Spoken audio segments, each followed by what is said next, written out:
भगवान श्री कृष्ण का जन्म हुए 5248 साल बीत चुके हैं।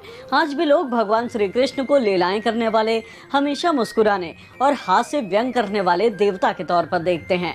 लेकिन कम ही लोग जानते हैं कि उनके जीवन में जिस तरह की चुनौतियां और परेशानियां आई, वे शायद ही भगवान के किसी दूसरे अवतार के सामने आई होंगी। आज हम आपको भगवान श्री कृष्ण के जीवन की 10 ऐसी बातें बता रहे हैं जिससे आप अपने जीवन को बेहतर बना सकते हैं। श्री कृष्ण का जन्म आधी रात को कारागृह में हुआ था। उनकी जान बचाने के लिए पिता वसुदेव उन्हें तेज बारिश के बीच उफनती यमुना नदी पार कर गोकुल छोड़ाए।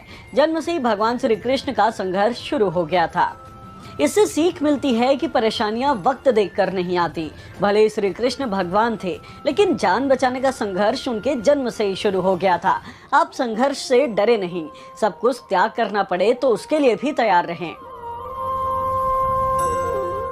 श्री कृष्ण कितने भी लाड़ प्यार से पले बढ़े हों, लेकिन 5 साल की उम्र से ही वो गाय चराने जंगल जाते थे।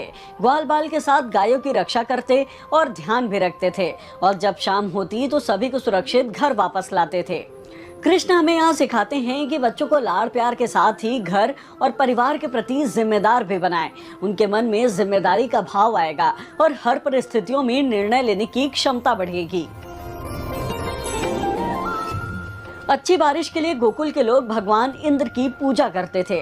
कृष्ण ने कहा, इंद्र मेघों के राजा हैं, बारिश कराना उनका मूल कर्तव्य है।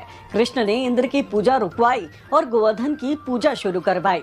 जब इंद्र ने गोकुल पर भारी बारिश कराई तो गोवर्धन पर्वत उठाकर सभी की रक्षा भी की, लेकिन इंद्र की पूजा नहीं होने दी। ये संदेश है कि लोगों को उनके कर्तव्य पूरे करने के लिए रिश्वत नहीं देनी चाहिए। हमारे संस्कार ऐसे हों कि गलत कामों का विरोध कर सके। जब कृष्ण ने उज्जैनी, जो आज उज्जैन है, वहां अपनी दीक्षा पूरी की तो महर्षि संदीपानी ने गुरु दक्षिणा में अपने खोया हुआ पुत्र मांगा, जो कि आज के सोमनाथ के पास समुद्र में शंखासुर राक्षस के कब्जे में था। भगवान कृष्ण ने उनके बेटे को छुड़ाया। इस दौरान श्री कृष्ण ने वहां एक टापू देखा, उन्हें जो काफी सुरक्षित लगा। बाद में जब जरासंध बार बार मथुरा में आक्रमण करने लगा, तब श्री कृष्ण ने उसी टापू पर द्वारका बसाई।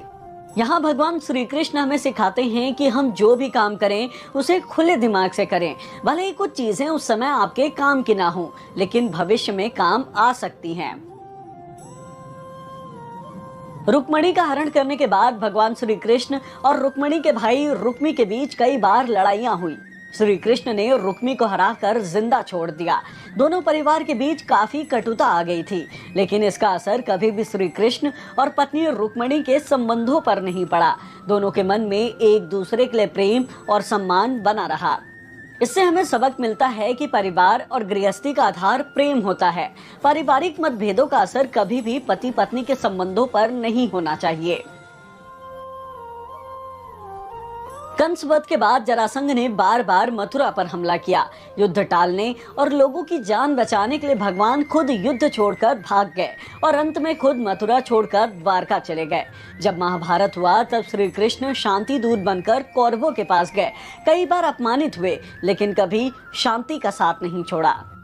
श्री कृष्ण हमें सिखाते हैं कि परिवार, समाज और देश के लिए शांति सबसे जरूरी है। इसके लिए कोई भी कीमत ज्यादा नहीं होती।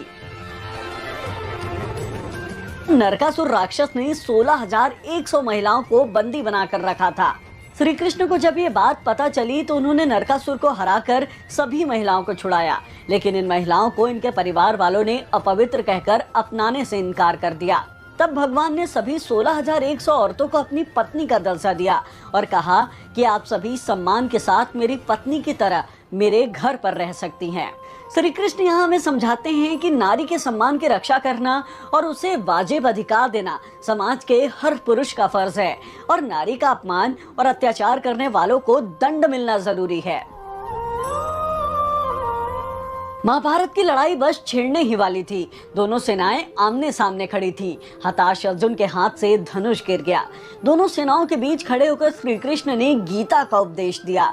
भीषण युद्ध से पहले अर्जुन दबाव में टूट गए, लेकिन कृष्ण दृढ़ता से खड़े रहे।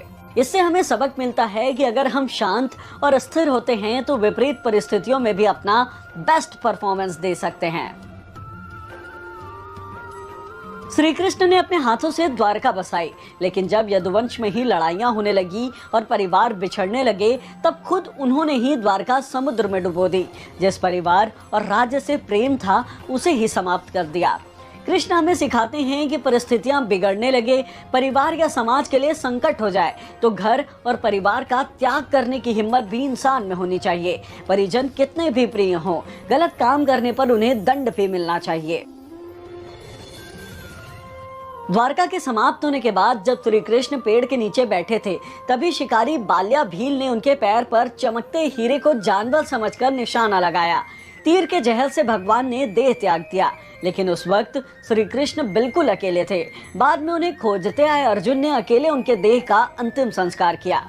भले ही हम कितने ही बड़े परिवार के सदस्य क्यों ना हो, इंसान जन्म भी अकेले लेता है और मृत्यु भी अकेले ही होती है। कोई साथ नहीं जाता। जन्म लेने वाले हर इंसान को ये शरीर छोड़ना पड़ता है। तो ये थी भगवान श्री कृष्ण के जीवन से जुड़ी 10 बातें, जिसे आप अपनी लाइफ में उतार कर आप बहुत कुछ पा सकते हैं।